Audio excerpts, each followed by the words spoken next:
The Ghost Festival in China is very different from Halloween. On Halloween, we get together, play pranks, have fun. Death suddenly doesn't seem that scary anymore. But Ghost Festival, that's another story. On that night, families shut their doors tight, everyone hurries home, and nobody wants to linger outside. Because you never know what might be watching you. Today, I'm going to share with you some of the taboos of Ghost Festival told through real stories. To make it more immersive, I'll narrate everything in the first person.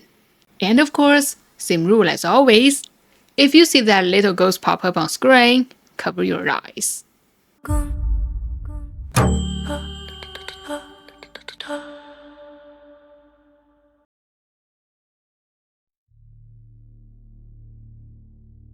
So this happened back in 2018. That night, my girlfriend and I had just finished dinner, and by the time we were ready to head home, it was already around 8 p.m. We got in the car and started driving home, heading south through the city. The streets were getting quieter and quieter as we drove, that late evening emptiness where most people already settled in for the night. Everything seemed totally normal until we hit this intersection and I had to stop for a red light. That's when I noticed something weird. There were all these people gathered by the roadside and they were burning paper money, those traditional offerings. I was honestly confused at first, so I turned to my girlfriend. What's with all these people burning paper outside? It's so late. The moment those words left my mouth, my girlfriend's face went pale. Shh! Don't ask questions, and whatever you do, don't stare at them. Tomorrow is Ghost Festival. That hit me like a cold splash of water. I immediately turned my head back to focus on the road ahead, but at that time, I had this sinking feeling in my stomach that I had already said too much. The light turned green and we continued driving toward home. Soon, we reached the neighborhood entrance. But just as I was about to make the turn, I spotted a black sedan in front of us. Well, it was so strange. It didn't have its headlights on, not even the running lights. And it was driving straight toward us, like it was playing chicken or something. My first thought was, are you kidding me? Driving like that at night? Huh, I wasn't about to swerve just because of you, idiot. So I kept driving forward, expecting the other driver to realize his mistake and move out of the way, but they never did. The car was maintaining a steady speed, heading directly for us, and there was no sign the driver planned to change lanes or slow down. It was like they were deliberately aiming for a head-on collision.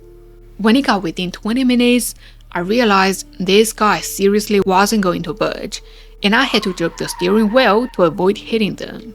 We barely missed each other. I was furious at this point.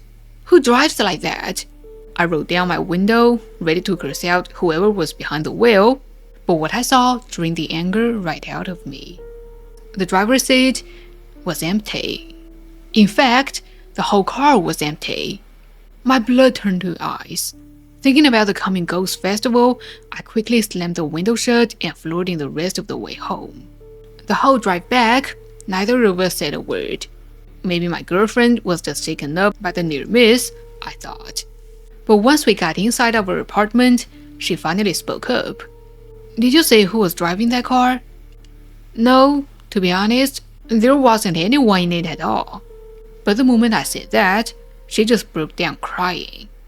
Turns out, from her perspective, she could tell that the car was with obvious malicious intent.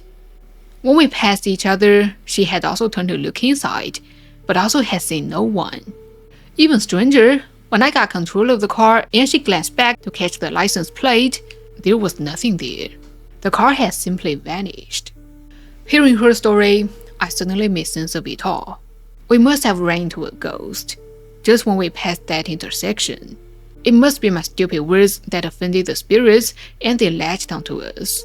So friends, during these traditional festivals, especially Ghost Festival, just keep your mouth shut and mind your own business. Don't ask questions, don't steal at ritual activities, and definitely don't do anything that might draw unwanted supernatural attention to yourself. This happened back in 2012, right on the night of the Ghost Festival. That evening, I was working late at the office with a colleague, and by the time we were finally stepped outside, the sun was already setting. My colleague had a rough day and was in a pretty bad mood, so he invited me to grab a few drinks and blow off some steam. Honestly, I was pretty hesitant. After all, it was a ghost festival. But he insisted, and since the shopping streets was full of people, I finally said yes. The barbecue restaurant was packed and lively, filled with smoke, sizzling meat, and happy conversations. The atmosphere actually calmed me down. We drank, we ate, and before we knew it, it was 10 at night. By then, we were both pretty drunk, stumbling as we got up to leave and stepped out into the night. The cool night air hit my face and sobered me up a bit, but that's when the weird, unsettling feeling washed over me. The streets was almost empty. Tiny flakes of burnt paper floated through the air like dancing ghost fire. The smell was weird too, a mix of burnt ash and something rotten that made me gag. Not far away, I could see several people crouched on the ground, still burning paper money offerings. And the creepiest part, all around the intersection were white steam buns, scattered across the ground, glowing faintly in the dark, like offerings left for someone. The sight chilled me to the bone. Right, it was a ghost festival. By this hour, spirits would be out to collect their offerings. We need to get home fast. Without hesitation, I grabbed my coworker's sleeve and picked up the pace, pulling him into a dimly lit alley. I figured we could take a shortcut and get out of there as quickly as possible. The alley was dead silent, only our footsteps echoed against the walls. Suddenly, my coworker cursed out loud.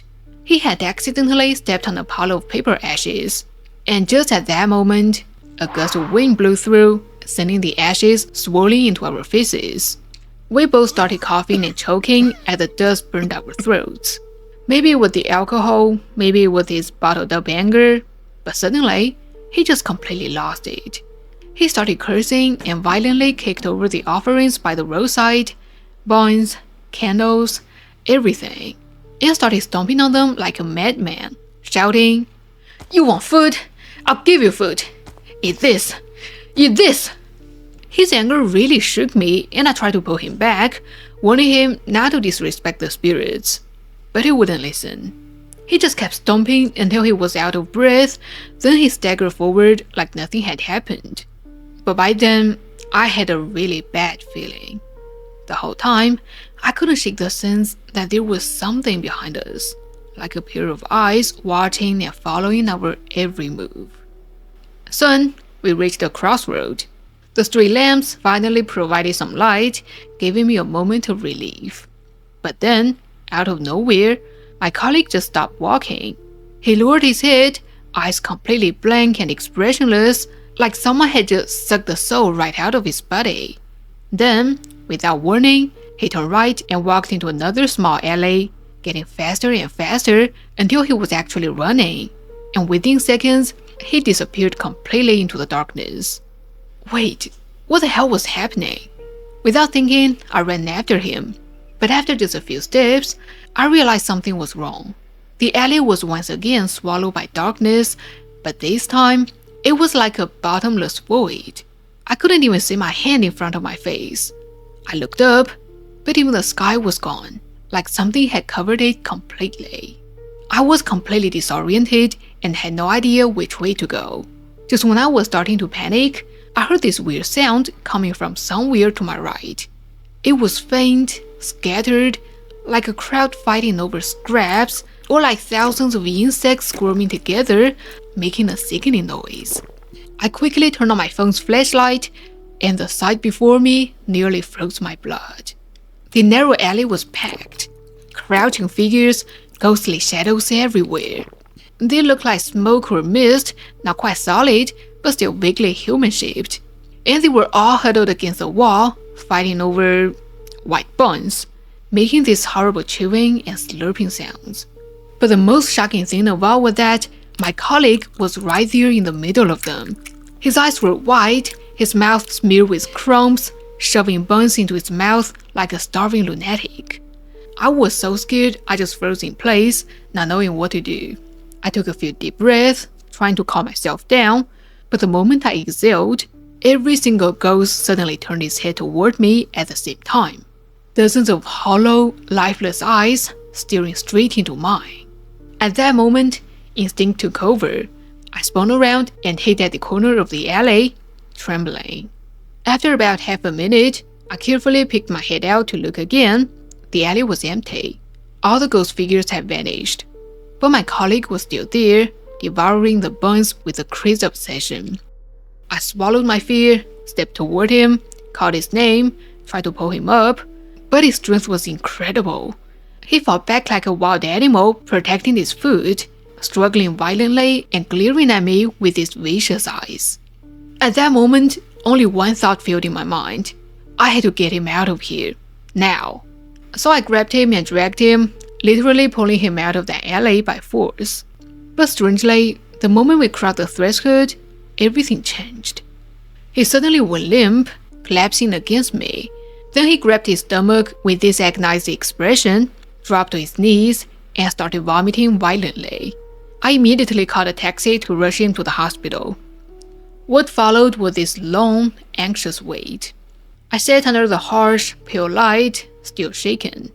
For a moment, I was wondering if everything I sang was just some twisted hallucination or some inexplicable nightmare. Half an hour later, the doctor emerged, frowning in confusion. He asked me what had happened because during the gastric lavage, they had found his stomach stuffed, absolutely stuffed, with half-chewed bones and ashes. A foul, sludgy mixture, and the amount was absolutely ridiculous, way more than any normal person could possibly swallow. Of course, I told the doctor everything, every detail. His expression changed instantly. After a long pause, he leaned in and whispered, "It's already late and the streets will be empty now. Listen, go buy some joss paper, white buns, and a bottle of liquor, return to the alley, and burn them. Trust me, this will greatly help him."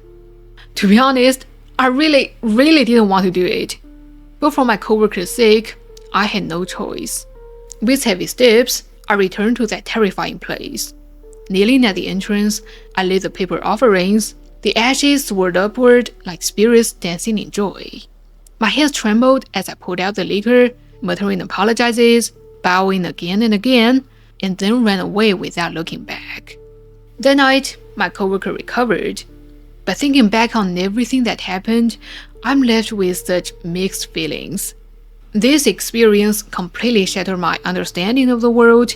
Some traditions and customs really do have mysterious powers that we can't comprehend, and they deserve our respect and reverence, always. This one goes back to when I was in elementary school. I grew up in the countryside, where the fields and farms were like endless treasure troves for us kids, basically our natural playground. One of our favorite places was this massive ancestral hall, where we play hide and seek there all the time. But honestly, I never liked that place.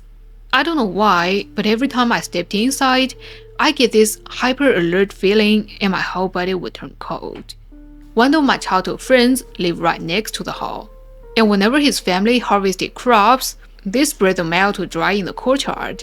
He'd often call me over to help, but even just being in the courtyard made me nervous every single time. My friend would always make fun of me for being such a scaredy cat. That went on for years until one incident finally convinced me that there was really something off about that place. It happened during Ghost Month, the entire lunar month when Ghost Festival falls. That day, my parents had taken my little sister to visit the neighboring village, and when they came back, she secretly gave me this red cord bracelet. It was actually pretty well made, thin strands braided together in this twisted pattern with an old bronze coin hanging from it. She told me she bought it from a street vendor and it could work as a protective charm. So that night, I wore it to bed. That's when I had a dream. In the dream, I was inside the ancestral hall with a classmate. The whole floor was covered in thick layers of straw, and there were no doors or windows either. It was this completely sealed, box-like space. For some reason, my classmate and I started searching everywhere for an exit, but couldn't find one. As we wandered around, she suddenly tripped and fell. We looked down, and there, buried under the straw, were 6 dead bodies. The corpses were both men and women, dressed in ancient clothing, all these bright, colorful robes like you say in traditional operas. In the dream, I was absolutely terrified. I was worried that if someone found us here, they'd think we were the ones who killed these people. So I frantically started moving all the bodies, gathering them together, then discussing how we needed to get them out of there as quickly as possible. Eventually, we found a small hole in front of the walls. We managed to carry the body through it and loaded them on a bicycle, but just when we were about to wheel them away, I jolted awake. This dream really made me feel unsettled. I was already afraid of that place to begin with, and this dream made me feel even more uncomfortable. I got up. My parents weren't home yet, so I immediately ran over to my older cousin's house and described the dream in detail. After hearing my story, she was absolutely shocked. She told me that inside the inner chamber of the ancestral hall, there were 6 deity statues, and their clothing and appearance were exactly like what I seen in my dream. She said that logically, as a little kid, I shouldn't have any way of knowing it since children weren't allowed in that sanctum. But somehow, I dreamed about them with perfect accuracy. Hearing that scared me to death. I ran straight home, crying, and told my mom everything. At first, she didn't believe me. But when she saw the red cord around my neck, she looked surprised and asked where I gotten it. I told her the whole story about how my sister had bought it, and she quickly took it off me. She explained that during Ghost Month, wearing anything red is like being a beacon in the darkness. It makes you a walking target in the eyes of the spirits and can attract all kinds of supernatural trouble. Maybe that's why I ended up being followed by something I couldn't say. Miraculously, after I took off the necklace, I never experienced anything strange again. But my psychological fear of that ancestral hall only got worse, and from then on, I'd always take detours to avoid walking past it. Okay, I did some research about this later, and the information confirmed that during Ghost Festival, you really shouldn't wear anything too bright or too flashy, especially bright red. For exactly the reason the mother explained, it draws the attention of spirits. But small red accessories are usually fine, and red cords are actually supposed to ward off evil. So my guess is the problem wasn't with the red cord itself, but with that old bronze coin hanging from it. Who knows where that thing came from? Maybe it was dug up from the ancestral hall or something. After all, if you take something that belongs to the spirits, they're going to come looking for it back. I grew up with 3 buddies. One of them, we always called him number 2. Why? Because no matter what we did, he was always second. Second place in sports, second in school, second in line. You get the idea. Now, number 2 was athletic, bold, and hot-tempered. The kind of guy nobody wanted to mess with. But in our senior year of high school, during Ghost Festival, he went through something that scared the hell out of all of us. It was the 15th day of the 7th lunar month, the night of Ghost Festival. The 4 of us, number 2, Star, Afeng, and me, were out eating barbecue. We were really getting into the food and drinks, and since it was the perfect occasion, we started telling ghost stories, just like us. Some of those stories were genuinely terrifying. Even in the summer heat, we were getting goosebumps all over. But number 2, he was totally dismissive of the whole thing. He thought all our stories were complete nonsense and made fun of us for getting scared. But soon, he would deeply regret it. Around 10 p.m., we decided to head home. By that point, we were all pretty drunk, stumbling around like zombies.